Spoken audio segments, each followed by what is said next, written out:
Department of Health nais iban ang paglangoy sa mga baha dahil sa patuloy na pagtaas ng mga kaso ng leptospirosis. Narito si Gian Sapida para sa detalye ng balita. Planong kausapin ng Department of Health o DOH ang mga local government unit o LGU, lalo na ang mga flood-prone areas upang matigil na ang paglangoy ng publiko sa baha ngayong patuloy pa rin ang pagtaas ng kaso ng leptospirosis sa bansa.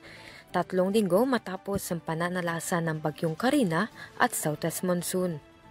Ayon kay Health Secretary Ted Herbosa, kulang umano ang publiko ng kaalaman tungkol sa sakit na ito, kaya naman nais niya rin kausapin ng Department of Education o DepEd upang mabigyan ng tamang edukasyon ng mga kabataan tungkol sa mga sakit na makukuha sa paglalangoy sa kontaminadong tubig. Sinabi rin ni Herbosa na kakausapin nila ang Metropolitan Manila Development Authority o MMDA para sa mas maayos na solid waste management. Kadalasan kasing naninirahan sa mga basura ang mga dagang pinanggagalingan ng naturang sakit. Kaya't importante raw ang mga usapin tungkol dito, lalo na ngayong tag-ulan.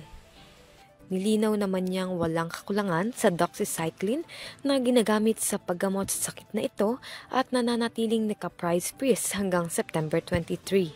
Mula Enero, nakapagtala na ng 2,115 kaso ng leptospirosis habang 224 naman ang bilang ng mga namatay. Nadagdagan naman ng 67 pang mga kaso ng leptospirosis mula sa nauna pang 47 na bilang ng mga pasyente sa National Kidney and Transplant Institute o NKTI.